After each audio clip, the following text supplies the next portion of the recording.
Fala galera, nossa aula hoje é sobre Grécia e o título da nossa aula é Grécia, berço da civilização ocidental. E a gente tem que explanar um pouquinho exatamente sobre o porquê de ser o berço da civilização ocidental. Pois muito do que os gregos produziram acabou sendo legado para as civilizações posteriores, inclusive para a civilização ocidental. As diversas ciências que acabaram sendo produzidas ali na Grécia nos tempos antigos, como por exemplo a história, a filosofia, mas também discussões filosóficas como estética, política, acabaram também sendo introduzidas, né? A democracia como um dos fatores primordiais das vivências da sociedade ocidental nos dias atuais, acabam ali fazendo com que a Grécia seja berço da civilização ocidental. E muitas das palavras que nós utilizamos ainda no dia de hoje, aqui mesmo, na língua portuguesa, ali tem a sua origem grega, daí a Grécia ser o berço da civilização ocidental. Além dos exemplos relacionados à história, que eu já falei, da filosofia, dos estudos de matemática, dos estudos também relacionados ali à botânica, né? Com Aristóteles, né? São estudos importantes ali que fazem com que a Grécia seja de extrema relevância e passe a ser vista ali como berço da civilização ocidental. Então, para nós entendermos essa Grécia antiga, nós temos um período ali denominado pré-homérico. Esse período pré-homérico ele vai ali do século 20 antes de Cristo até o século mais ou menos ali até o século 12 antes de Cristo. Esse seria o período pré-homérico. A Grécia ela está localizada exatamente na Península Balcânica, na região dos Balcãs. É, essa Grécia começou a ser habitada por povos indo-europeus, por volta ali de mais ou menos 2.500 anos antes de Cristo. Os povos indo-europeus são povos que vêm exatamente das planícies asiáticas, tá? Esses povos são aqueus, são jônios, são eólios e posteriormente os dórios. Os dórios vão chegar bem posteriormente, os dórios chegam basicamente ali aproximadamente no século 12, tá? Antes de Cristo, mas esses povos começam a se estabelecer exatamente na Grécia. As duas primeiras civilizações que se formaram ali na Grécia, a civilização cretense, que também é conhecida como minoica, devido ao principal rei dessa civilização, que era exatamente o rei Minos. Essa civilização cretense ou minoica, ela se desenvolve ali a partir do segundo milênio antes de Cristo, né? E é uma civilização que o grande destaque é a vida palaciana. O palácio dessa civilização seria o local ali onde aconteciam todas as relações econômicas, sociais e políticas, certo?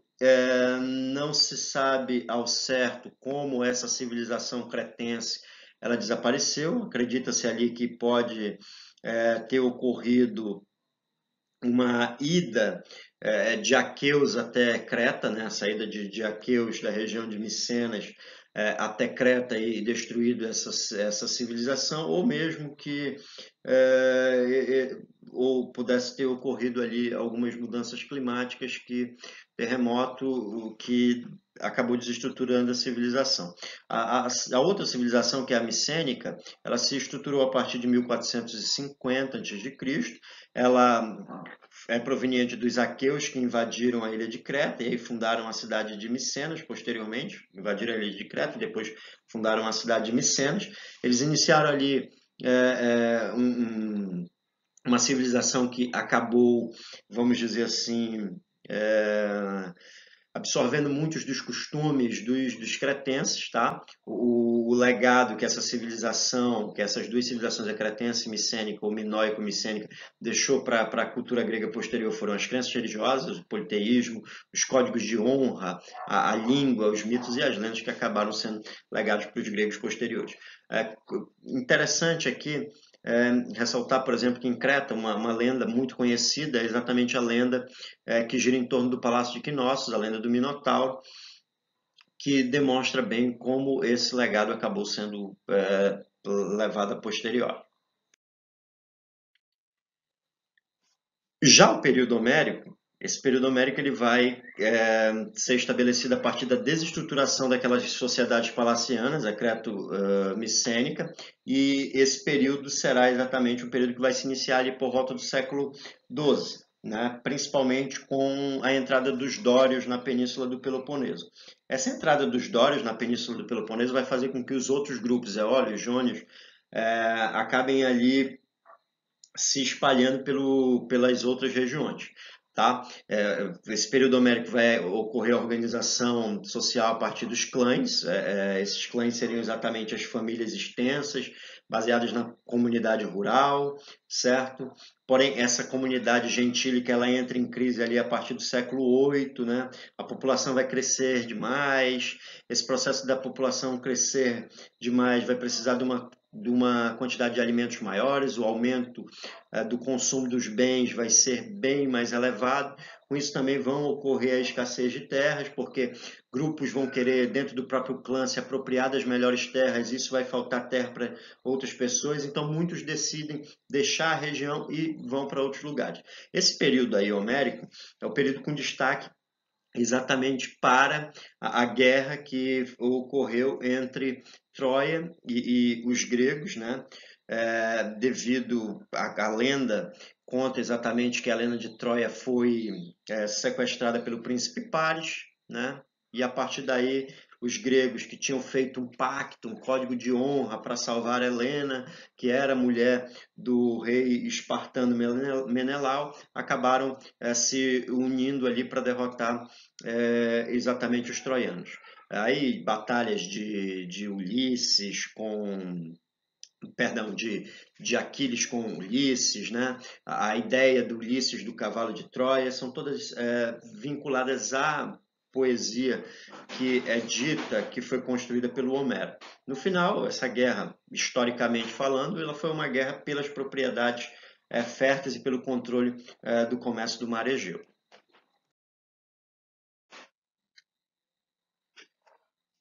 O período posterior ao período homérico é exatamente o período arcaico, que vai se estabelecer ali entre os séculos 8 a.C. e 6 a.C. É um período que aquelas intensas transformações das comunidades gentílicas acabam se processando, como já falei, o crescimento demográfico, que fez com que as terras ali passassem a ser cobiçadas, as terras do Genos, as terras iniciais do Genos, e o pater familias, ele acabava muitas das vezes fazendo o quê? Ele acabava ajudando mais uns que eram próximos a ele, em detrimento de outros. Isso ali gerava uma certa dificuldade. A partir daí também houve expansão territorial, os gregos começaram a fundar novas localidades, a se estabelecer em novas localidades, a atividade comercial ela passa a se intensificar, não mais somente a questão agrícola, mas também as atividades comerciais, principalmente vinculadas à questão do comércio marítimo. A partir daí também surge a moeda que já existia na Lídia, já existia também no Império Persa. Então, a moeda passa a ser utilizada como uma forma de trocas comerciais e a escrita também absorvendo ali a escrita exatamente dos fenícios. Essa expansão territorial grega, ela acaba gerando ali a produção ou a criação de colônias ao longo de toda a costa do Mar Mediterrâneo e Mar Negro. As cidades, os guenos que se juntaram para formar polis, para formar cidades, acabaram também fundando novas localidades para justamente absorver aquela população que não acabava se beneficiando com todos os benefícios da polis, então acabaram ali fundando cidades, colônias. Essas colônias elas tinham exatamente a função de se dedicarem à agricultura, né, principalmente do trigo, né, mas também da vinha, da oliveira, certo? Mas também essas colônias também acabaram se fundamentando a partir do comércio. Então, pontos importantes, né, as cidades fundaram essas colônias no Mar Mediterrâneo e no Mar Negro. E temos também que, a partir desse período arcaico, são formadas mais de 100 polis, né, na Grécia. Polis eram exatamente as cidades-estados. Um destaque aqui são exatamente as cidades de Esparta e Atenas, que são dois modelos administrativos, políticos diferenciados. Tá? Então, serão os dois grandes destaques que nós vamos estabelecer aqui. Nessa formação da polis, ela se dá exatamente a partir de um local onde as decisões políticas serão tomadas pelos habitantes, pelas pessoas que são consideradas cidadãs, né? As polis, elas não representaram a formação de um império na Grécia. Quando a Grécia se sentiu ameaçada, essas cidades elas se uniram em confederação para derrotar os persas, mas essas polis não constituíram império na Grécia. Elas eram unidas ali por questões culturais como a religião, os costumes, né, os mitos, as lendas e também pela língua, né, pelas questões culturais. Então era assim que se estabelecia essa ideia de polis. E a gente segue aqui esse período arcaico que vai do século VIII até o século VI, né, com esse mapa. Então, esse mapa ele traz exatamente a ideia, as ideias do seguinte: em marrom, nessa parte aqui, é a chamada Grécia continental. Então, que é a chamada Grécia continental. Em rosa, nós temos aqui a chamada Grécia peninsular, até onde está localizado Esparta. Em vermelho, aqui, na região das ilhas, é exatamente a Grécia insular. E aqui, em toda essa parte aqui que eu vou trazer já agora, são exatamente as regiões de colonização grega, certo? São as regiões de colonização grega que vão da França, né, passando ali pela Itália, chegando até mesmo à África, como nós podemos ver aqui, né, indo até a região da Ásia Menor. Então, foram as colonizações gregas, as colonizações que os gregos acabaram desenvolvendo ali naquele processo de expansão. Então, nesse momento, a gente fala sobre Esparta. Esparta era exatamente uma sociedade aristocrática, de base agrária. Essa cidade ela foi ocupada pelos dórios. Os dórios chegaram ali por volta do século XII, né? E os espartanos, ou os esparciatas, que eram os fundadores ali da cidade de Esparta, os dórios fundadores da cidade de Esparta, tinham uma educação voltada para o militarismo. Desde os 7 anos, a criança, o menino, acabava ali sendo preparado para a guerra. Dos 7 até os 14 anos ele era preparado para sobreviver. Dos 14 ele tinha um treinamento militar até os 30 anos. Inclusive utilizava os ilotas, que era a população servil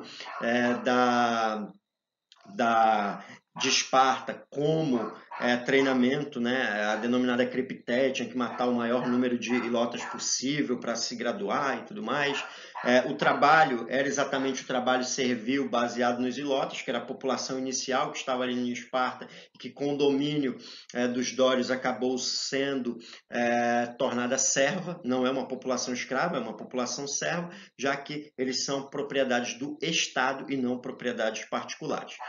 Também, essa formação dos soldados, como eu falei, começava a partir dos 7 anos e até os 30. Então, o indivíduo ficava até os 30 anos no exército. E as mulheres, elas também tinham ali uma formação que era baseada no treinamento físico, no treinamento psicológico. Elas praticavam ginástica, praticavam jogos, podiam administrar os bens dos maridos, etc. Então, essas mulheres, elas tinham, em comparação às outras cidades gregas, uma maior, vamos dizer assim, uma maior liberdade, né?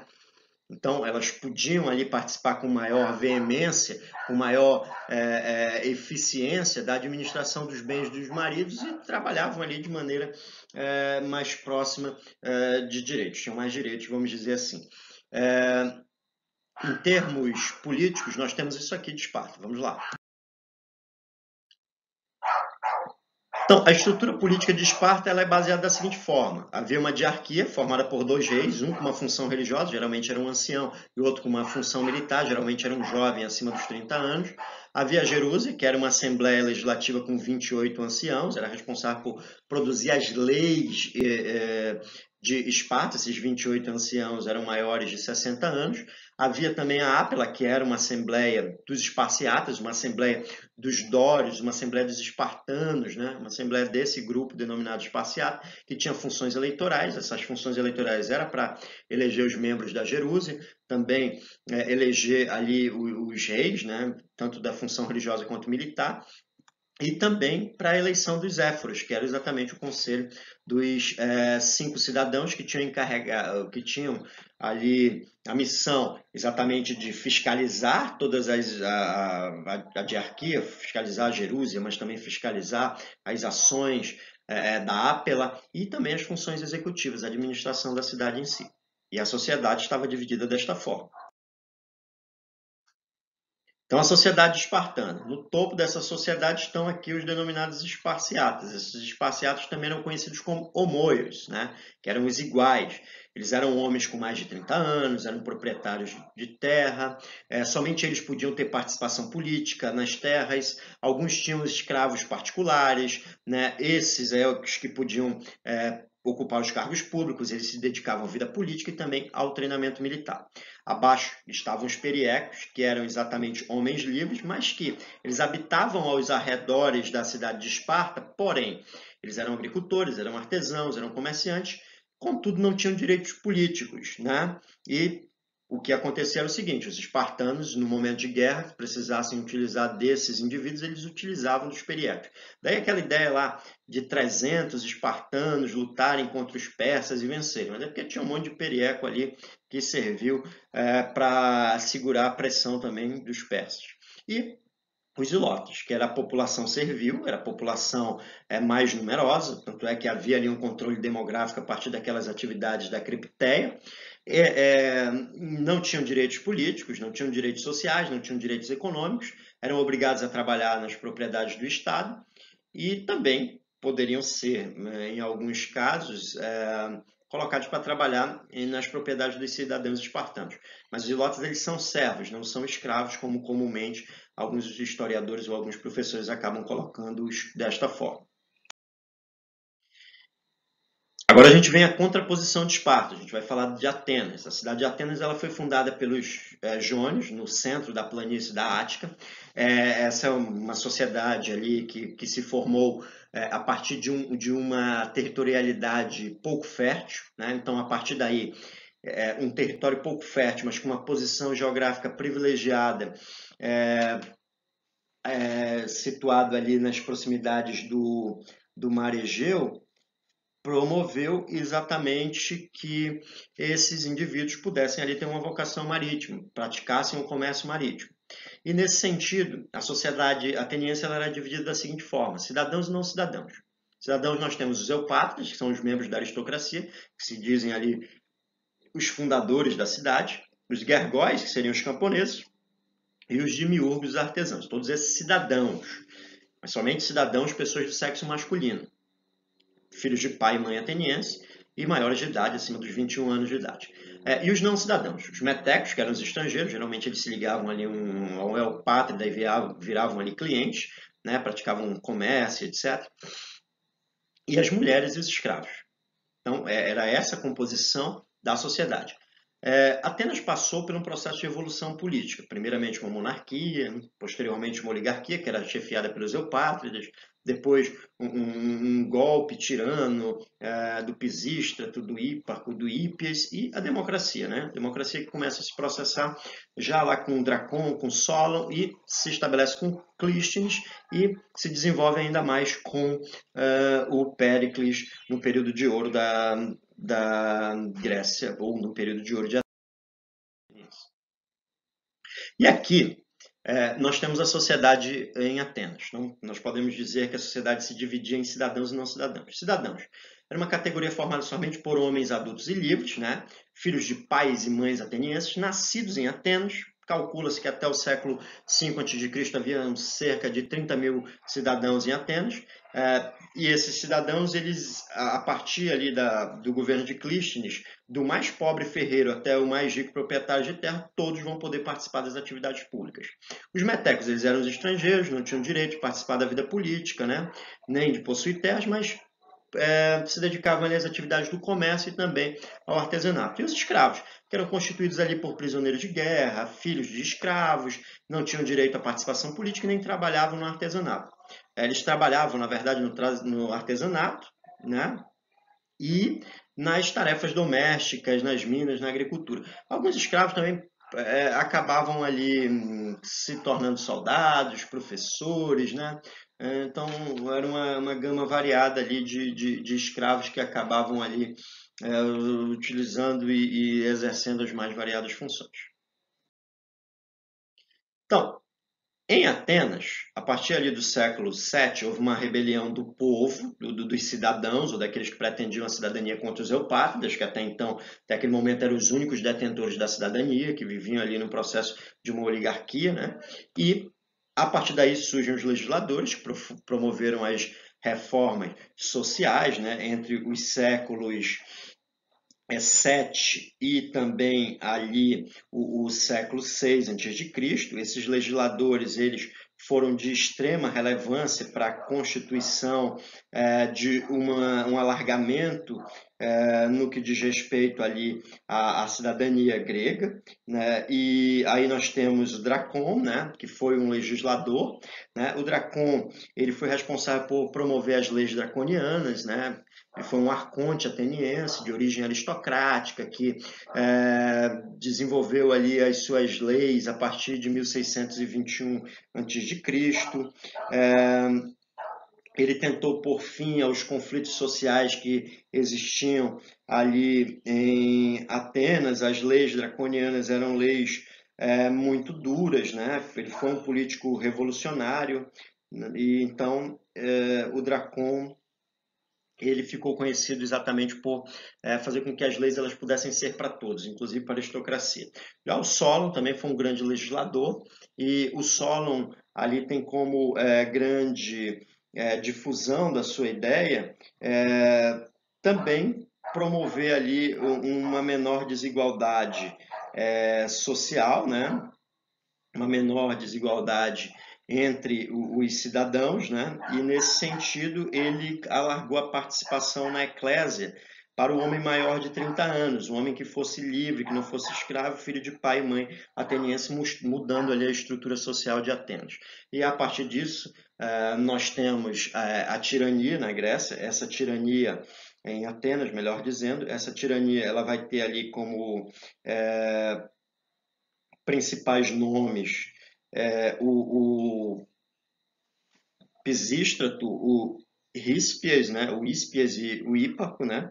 Então temos exatamente esse processo, a tirania do Pisístrato, ela se deu exatamente porque ele pertencia à aristocracia, ele não aceitou muito bem essa mudança realizada pelo Dracon e consolidada ainda mais pelo Solon. Então, a partir daí, eles tomam o poder, né, o Pisístrato, e os filhos dele continuam ali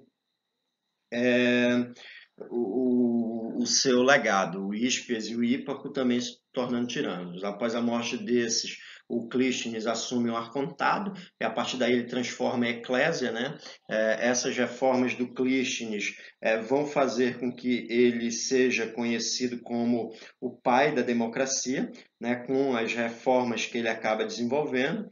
E a reforma que ele desenvolve são exatamente as seguintes: as reformas do Clístenes, elas são vinculadas exatamente ao quê? As principais medidas.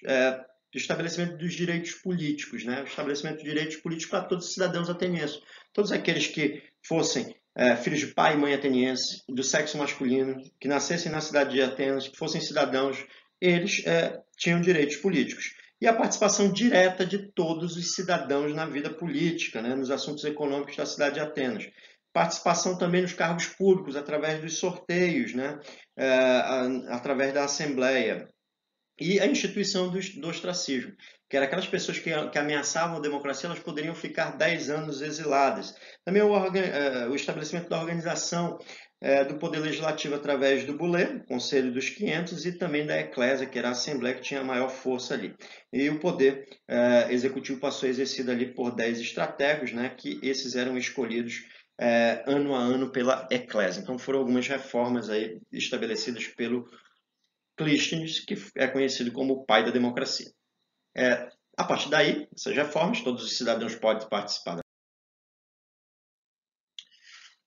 E temos o seguinte, que vamos falar agora sobre os confrontos que os gregos tiveram exatamente com os persas, as denominadas guerras médicas. Essas guerras médicas foram porque muitos médicos participaram dessas guerras? Não é por isso. Guerras médicas porque os gregos chamavam os persas de medo-persas, daí guerras médicas, guerras contra os medos. Né? A causa da guerra se deveu exatamente ao seguinte: os persas estavam expandindo o território e eles acabaram dominando territórios onde haviam colônias gregas. E eles queriam dominar o comércio no Mar Egeu. Os gregos, é lógico que não aceitaram essa hegemonia dos persas e entraram em disputa pelas terras da Ásia Menor. Houve a Primeira Guerra Médica, a partir de 490, né? Período ali que o Dario estava no governo o Dario estava no governo da Pérsia. A batalha mais importante desse período foi exatamente a Batalha de Maratona, certo? Os gregos acabaram vencendo, apesar dos persas estarem em maior número, e a ideia de maratona vinda nas Olimpíadas é exatamente dessa situação aí, de que um soldado grego, né, ele correu 42.195 quilômetros, aliás, 42,190 quilômetros, e o nome do soldado era exatamente Fidípides, né? E ele foi incumbido para fazer essa caminhada, para levar exatamente até Atenas, de maratona até Atenas, a notícia de que os gregos haviam vencido. Ocorre que, quando ele chegou lá, ele acabou morrendo ali com um ataque fulminante no coração. Essas guerras médicas, elas são muito importantes justamente para a consolidação do poderio ali na região. E aí nós temos a denominada Segunda Guerra Médica. Essa Segunda Guerra Médica ali por volta de 480. A grande batalha, ou grandes batalhas, foi a Batalha de Termópilas, que ocorreu ali entre o Xerxes e o Leônidas a partir de 480 a.C. Essa batalha das Termópilas é a famosa batalha dos 300 espartanos contra os persas. Já falei aqui quando falava lá da questão de Esparta. Podiam ser 300 esparciatas, mas o exército dos gregos era muito maior, mas eram 300 esparciatas. Os espartanos acabaram sendo derrotados. A partir daí, também houve a Batalha de Salamina, certo? Essa Batalha de Salamina, os gregos acabaram utilizando ali uma técnica de tentar ali derrotá-los a partir de um ataque meio que suicida, de jogar os navios triremes nos navios persas, e os persas acabaram sendo derrotados. Depois também houve a Batalha de Plateia, né? Essa Batalha de Plateia também houve uma derrota dos persas, né? E os persas acabam assinando ali o Tratado de Susa, né, ou a Paz de Calilas, onde os persas resolvem nunca mais atacar os gregos e também estabelecem que os gregos são hegemônicos lá na região da Ásia Menor.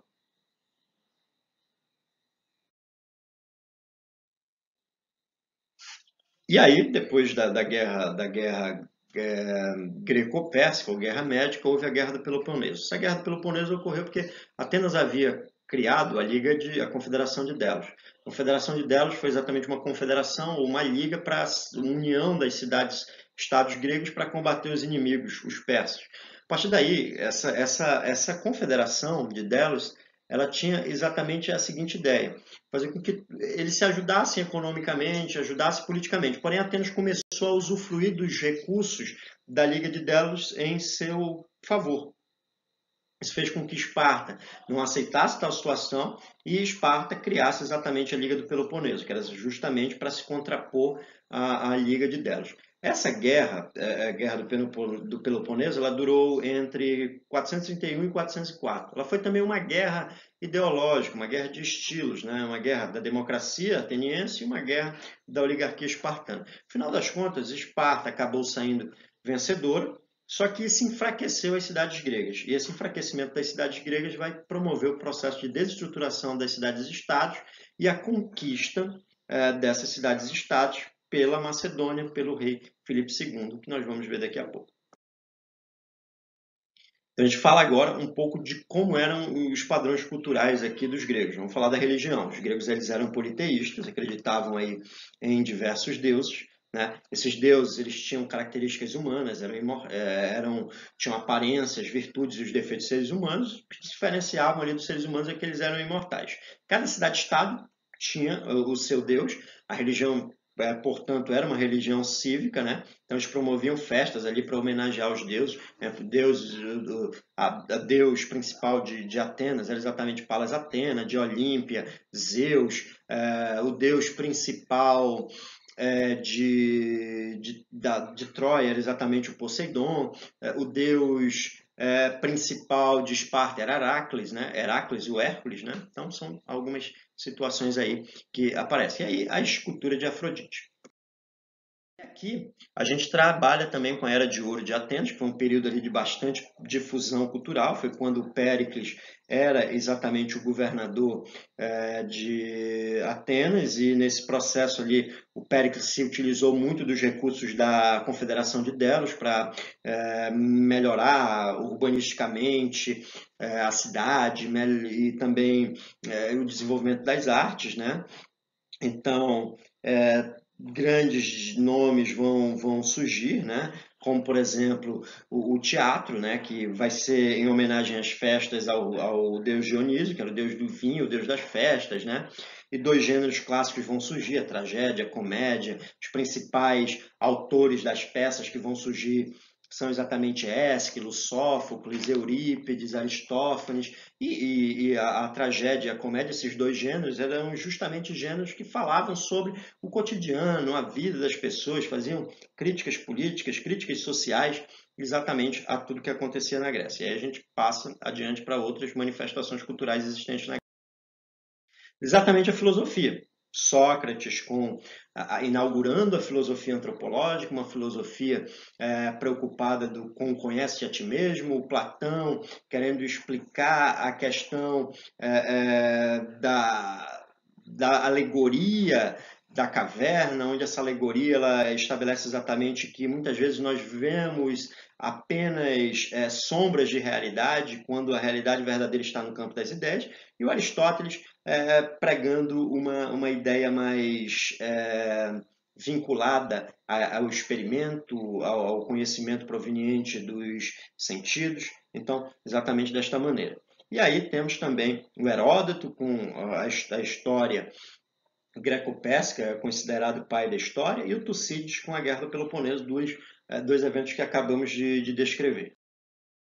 Também temos aí nas artes plásticas o Fídias, né, que foi um escultor que viveu na Grécia no período de 490 a 430, né?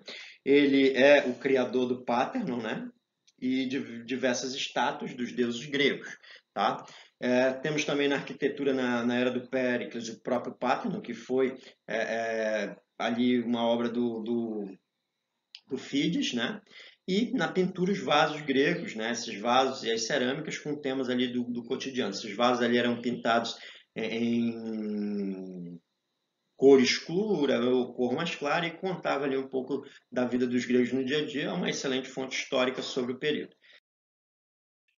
E temos aqui a imagem da Acrópole de Atenas, isso aqui é exatamente o Parthenon, né? Que é exatamente a obra aí do Fídias na época do Péricles, o grande artífice dessa Atenas clássica.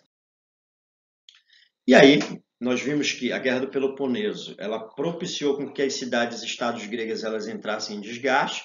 Esse entrar em desgaste fez com que Tebas tivesse um prevalecimento sobre essas cidades por um certo período, depois de derrotar Esparta em uma nova guerra. E isso abriu o caminho para que a Macedônia, uma pequena região que ficava localizada exatamente próxima à Grécia, no norte ali da Grécia, ela pudesse fazer o quê? O rei da Macedônia organizasse um exército em falange, e a partir daí ele conquistasse todas as cidades gregas, fazendo com que essas cidades gregas elas fizessem parte do inicial Império Macedônio. Filipe II morre, assume no lugar dele o filho dele, o grande Alexandre, né? O Filipe II venceu os gregos na Batalha de Queroneia, em 338, e a partir daí dominou. O Filipe II foi sucedido pelo Alexandre o Grande. O Alexandre o Grande acabou ali conquistando todo o mundo grego, mas também conquistando ali o Egito, conquistando a Mesopotâmia, a Armênia, o Império Persa, chegando até a região é, hindu, região lá da Índia, certo? O Alexandre ele acabou ali se intitulando o libertador dos povos, tanto é que ele fazia com que os generais dele casassem ali com indivíduos do reino ao qual ele conquistava, ele mesmo casava com as filhas dos reis e etc. Então, o Alexandre foi perspicaz também. O Alexandre viveu até 322, né, quando ele acabou falecendo com febre tifoide, e ele é o inaugurador justamente do helenismo, né, que é a fusão das tradições gregas com as tradições das regiões conquistadas, como a África, como a Ásia, né, deu origem a essa manifestação cultural aí do helenismo, tá? E aí nós temos um mapa interessante. Então, olha só, esse mapa aí é exatamente aqui na parte em verde é a Macedônia original, a Grécia que foi conquistada ali na Batalha de Queroneia em 338, e aí todas as conquistas, né, que vão ser desenvolvidas pelo Alexandre, tá? Então, essa foi a nossa aula exatamente de Grécia Antiga. Até mais.